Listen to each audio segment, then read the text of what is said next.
I told Obasanjo not to contest 1999 presidential election, advised him not to sue FG over wrongful imprisonment.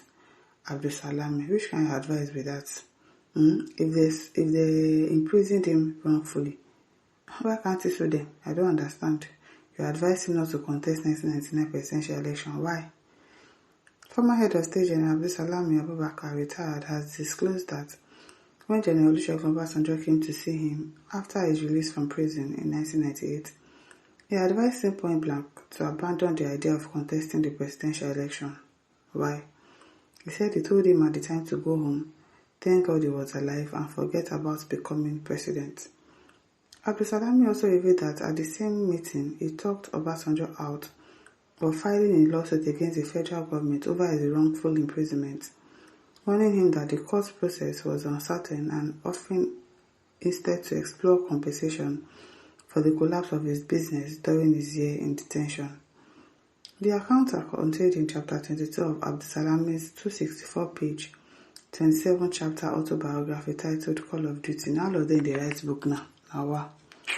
Obtained by a correspondent at the public presentation of the book at the Aso Rock Villa, Abuja. The presentation was held to mark the former head of state's 84th birthday and was attended by President Bola Tinubu, who was represented by Vice President Kashim Shettima. He didn't go. Which one is attended by Bola Tinubu? Somebody else represented him. We are saying he was attended by. Is he there? Oh, as a special guest of honor. Describing the encounter, Abdulsalam wrote that Obasanjo came to him with two issues after his release: his intention to sue the government and the invitation from the People's Democratic Party to contest the presidency. I was forthright with him. One, I advised him that he should not take the government to court because it might not augur well. Imagine. This thing has been happening since. Imagine, since 1999. For one, he will not know how long it will take the court to give judgment. I told him that as a government, we will try to see what could be done about his business in the form of compensation. The court process was uncertain. I told him I tried to dissuade him from pursuing the litigation option, and he agreed with me. He wrote. Abdulsalam continued on the invitation by the PDP that he should run in the presidential race. I advised him to return home and thank God that he was still alive. After all he had gone through in 4 years. I told him point blank that he should forget about contesting to be president. He took a deep sigh and said he was going to think about it and revert. He never got back to me. He can confirm this encounter. He didn't get back to you. He shall become the president. The former head of state argued that the fact that Obasanjo ultimately contested and won the election should not be taken as evidence that his administration was behind the candidacy. I tell people today that my administration had nothing to do with the presidential ambition of General Obasanjo. Okay, so what are I supposed to do with all this story now? It may be hard to believe, but we did not endorse him and we did not work for him. It was a conjecture. As I have said several times, as a government, we decided to release all political prisoners. We did not pick and choose. We did not single any individual out for favor.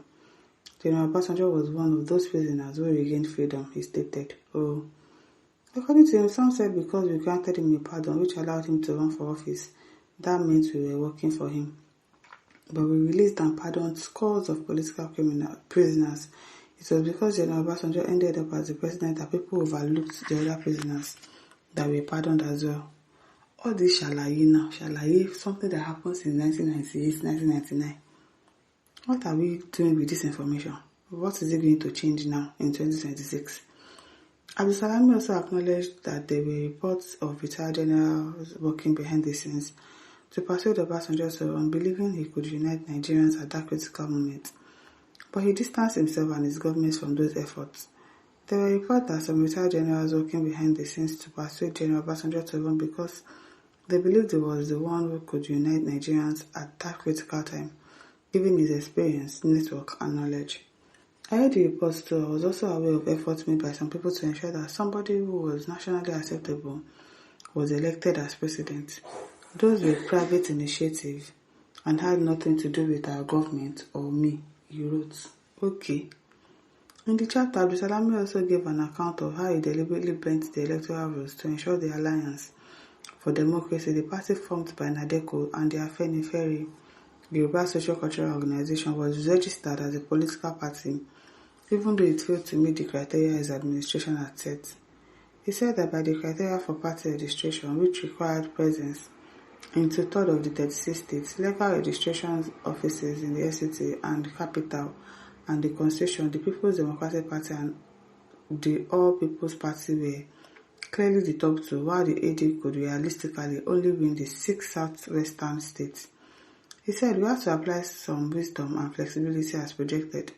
The AD eventually didn't meet the criteria for the registration of political parties. We tinkered with the rules and said any party that came third would be registered. That was how AD scaled through. Okay, what is story now? Story for the gods, I beg.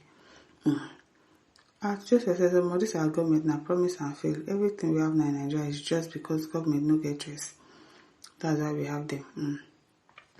Awola Grace says, Abdulsalam and IBB, the two of you are the problem of our country because I don't understand all this story, history that they are telling us. Like, what is it supposed to change? Why are you like trying to wash yourself off that, oh, you were not the one that supported Obasanjo to be the president, blah, blah, blah, blah, blah. They're stressing us.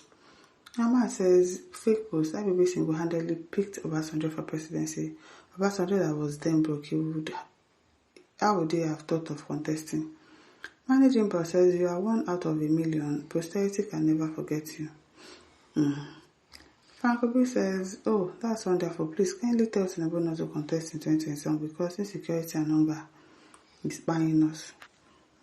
Ahmad says, you asked Obasanjo not to contest. How come you are the one that handed over to him after? You claimed you won the election. God will ask you all the game you all are playing, and you advised him not to take government for wrongfully detention. You should have let him try it, Abi. They wrongfully detained him, but you did not allow him to sue. Maybe he was part of the people that even arrested Obasanjo self. Who knows? Ugo says the problem with Nigerian leaders are many of them tell lies to suit them their narrative. Even at old age, we don't know who to believe anymore. I'm telling you. Chike says, continue lying now. Why you and IBB are the ones that imposed him on Nigeria? I don't mind them. He's denying. Chike said, you are perfectly right, but $5 billion flew away from our foreign reserve then. After you handed over power to him, the American government advised Obasanjo to blind his eye over the missing bills. That's really a way of appreciating you. At Prophet Adele says, General Abdulsalam, Almighty God will reward you as you put our dear country's setback with your useless and arrogant constitution you set for us. Which Prophet Adele is this? It is well. My listeners, don't forget to like, share, subscribe. Thank you for listening. See you some other time. Bye.